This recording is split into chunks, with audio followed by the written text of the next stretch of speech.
আমরা এখন auto blog করবো আমাদের গ্রামে।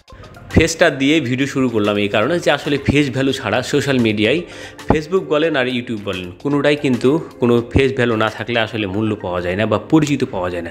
তো যাই হোক, আমি আছি পাতাড়ির দিকে এবং পাতাড়ি থেকে আমাদের জালসুগা গ্রাম পর্যন্ত দেখাবো। প্রিয় দর্শক, আগের ভিডিওতে আমি কিছুটা দেখিয়েছিলাম এবং ডান পাশে যে পানিগুলো দেখছেন এই পানিগুলোর সাথে যে গাছগুলো রয়েছে গাছগুলোর সাথেই কিন্তু পুনর্ভাবার নদী রয়েছে। আর এই নদীটি কিন্তু বাংলাদেশ ভারতের সীমান্ত হিসাবে ব্যবহৃত হচ্ছে, যদিও জিরো পিলার অনেকটা বাংলাদেশের ভিতরে আবার অনেকটা ইন্ডিয়ার ভিতরে চলে গেছে, মানে নদীর এই পারে ওই পারে। তো যাই হোক, এই নদীটির যখন পানি ভরে যায় এই নদীতে, তখন সেই পানির উপরে উঠে আসলে এই নিচু এলাকাটা তলিয়ে যায়। এর আগের ভিডিওতে আমি দেখিয়েছিলাম যে এই যে নিচু এলাকাটা এটা হচ্ছে একটা ঝিল ছিল, যা আমাদের দিকে জোলা বলা হয়।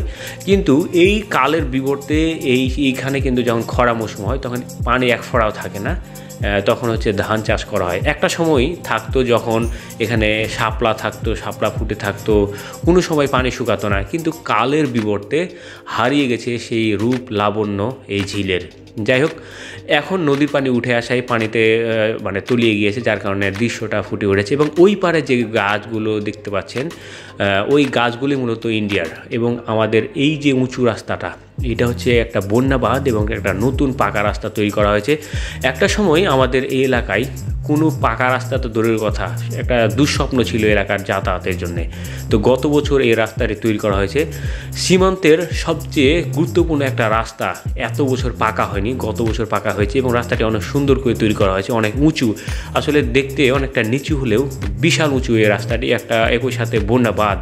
তো এই পুনর্ভাবার নদীর সাথে যেহেতু এই রাস্তাটি, তাই খুবই সুন্দর। এবং এইটা হচ্ছে আমাদের গ্রামের বাঁশবন, দেখতে অনেকটা ছোট হলেও আমাদের প্রায় গ্রামের সমানের কাছাকাছি এই বাঁশবনটা।